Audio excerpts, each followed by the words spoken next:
Hello everyone, it's Miss Wills again, and we're just going to continue on with Act 2 today, looking more specifically at the character of Mrs. Berlin.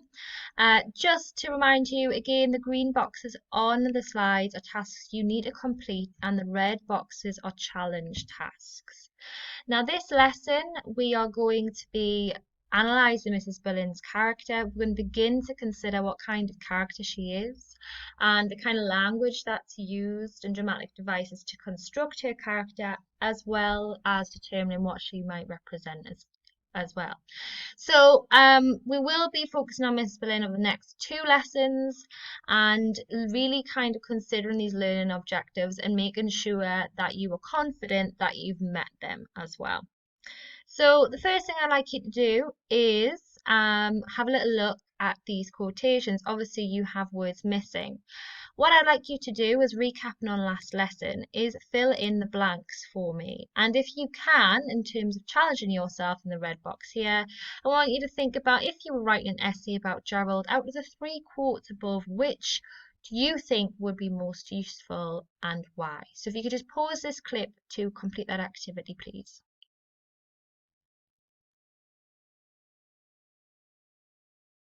Okay, I'm about to show the answers now on the next slide, so if you could just check yours with it. So we have a well-bred young man about town. I believe you're right, sir, and I'm rather more upset about this business than I probably appear to be. Now, for me, if I was going to choose one that I would probably write about, I would more likely write about the 3rd quote here. This is because I think there's quite a lot you can say about it. Not only might it represent this idea of what Gerald actually shows to society and to others, being different to what's underneath. You know, this idea that what he shows to society, this charming, well-bred man, is in actuality not what's hidden underneath, and this is obviously kind of shown and highlighted in the fact that he has a hidden life, and he had Daisy hidden away in that room who he had an affair with. So it kind of shows that with the upper class, what you see on the surface, what they show to society, isn't necessarily everything. There is corruption underneath, but it also kind of makes us as an audience question whether or not he actually does feel remorse for this, or that he feels like he has to reassure that he actually is feeling bad about it in order to uphold his reputation there, which is quite interesting thing to think about and to explore. Okay, so our big question now. So we're moving on from Gerald for now, and we are looking more specifically at Mrs. Berlin. And we want to look at how Priestley's constructed the character of Sybil Berlin and what his intentions are. I would like you to start by looking at these 3 images, and I want you for each image to think, for that image, which character of the play does it best represent? And you can only use a character once, okay? So you can't have, for example, Sheila for the dress and also the ladder, okay? So I would like you to do that, and also I would like you to challenge yourself and think about what item would you use to represent Sybil Berlin and why, of course. The explanation is really, really important, so write it down. So if you could just pause this clip again for me, please, and carry out that activity.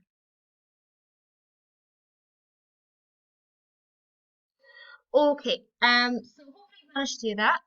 For me, if I was to do this, and bearing in mind there is no right and wrong answer, as long as you've explained yourself, I would say for the dress, I would have Sybil Berlin, simply because it represents her class, but also the fact that she's a very materialistic woman.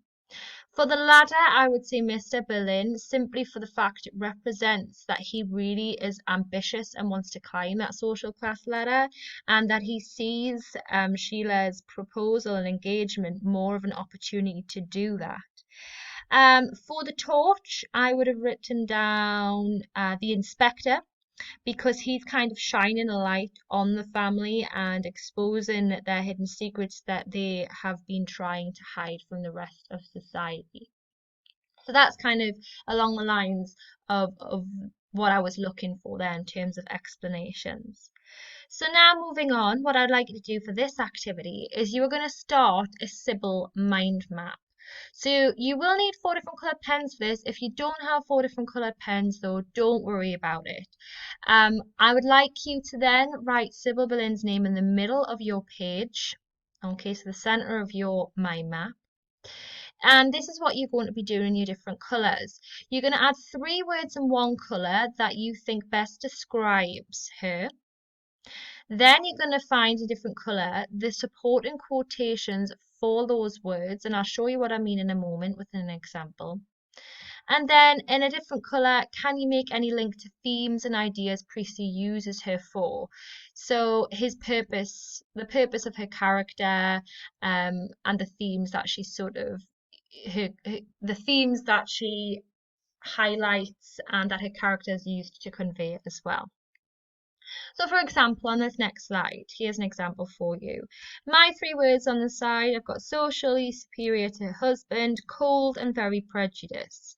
Now for this final one here, if I'm focusing on this one, for my quote, I would have where she says girls of that class, which definitely shows she is prejudiced. That shows she looks down upon those who aren't in her own class, that she doesn't actually see the need of having to empathise with people who are, as she sees, lower than her. The themes I'd link this to are definitely class, as well as possibly ignorance as well on her part. So that's the kind of thing I would like you to do.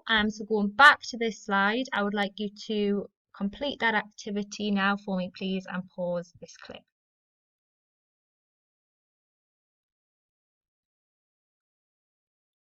Okay, hopefully you've managed to complete that activity. Now we're going to try and add to that mind map throughout the lesson today. So the next thing I want us to look at is how Sybil is initially described, okay, how she's described in the stage directions and how she is to be presented on stage. So Prissy says she's about 50, she's her husband's social superior and she's a rather cold woman. Now what I'd like you to do is bearing in mind this is the first impression of Sybil. I want you to think about how an audience would respond to Mrs. Boleyn, and I want you to write those ideas around your mind map as well as these descriptions for me, please. So if you could just pause this clip again and just add to your mind map with those ideas.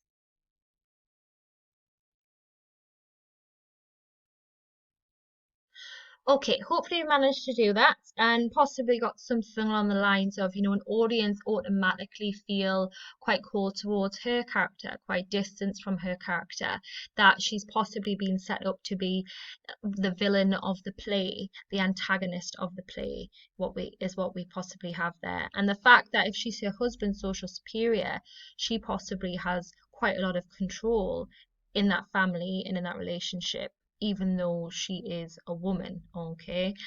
So we are going to move on now. So hopefully you've added to your mind map and I would like you to read on. So for this reading section, I'd like you to read pages 40 to 49. It's from the stage directions we finished with last lesson, where Gerald goes out and they watch him go in silence, to the end of Act 2.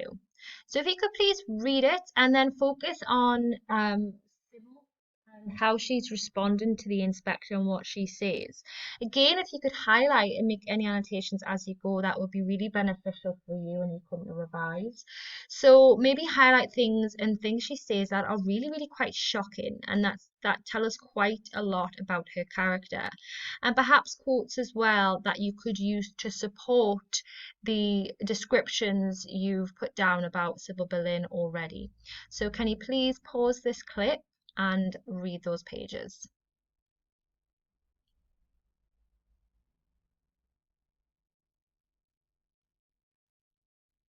Okay, hopefully you've given those the pages a read. And what I'd like you to try and do for me now is to add any extra ideas to your mind map about Sybil. So now you've read her interrogation, what can we actually add? Are there any other words that describe her as a person? Are there any quotes that you think really reveal her true feelings about Eva and the inspector? Are there any other themes that seem really relevant to Mrs. Boleyn's character? So, for example, she does seem very much concerned with her reputation throughout all this. She's more concerned about her reputation than she possibly is well, definitely than she is about Eva herself. The idea of she talks about how people need to take responsibility. Ironically, she talks about that, the fact that it is not her responsibility, but it is the father's responsibility. And of course, we have the irony there when we realize who the father actually is. So I'd like you just to add any ideas you have to your mind map now, please.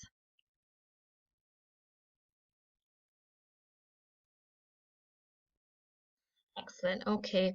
And I think what's important to add with this is the irony of Mrs. Berlin's role here. So her role as head of this charity is to help people of a lower class, women of a lower class who are struggling. This is her job, this is the role she's undertaken. However, when she has a woman in front of her who is in the most desperate need, who is struggling, who is with child, she turns her down. Okay, so think about the irony there, the fact that, she is a hypocrite.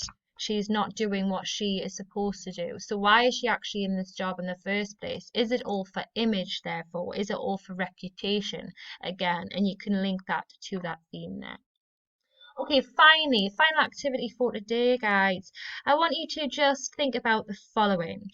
If Mrs. Berlin was as this activity, so I just want you to answer the questions and just justify your decisions as well. So, for example, if Mrs. Berlin was a car, what type of car would she be? A colour, a season, a sweet, and an animal. And I would like you to justify your decisions as well, please, in your notes. So thank you very much for listening, guys. And as always, if you do have any questions with regards to any of this, any of the tasks, any of the work, please do email your teacher. Okay, thank you for watching.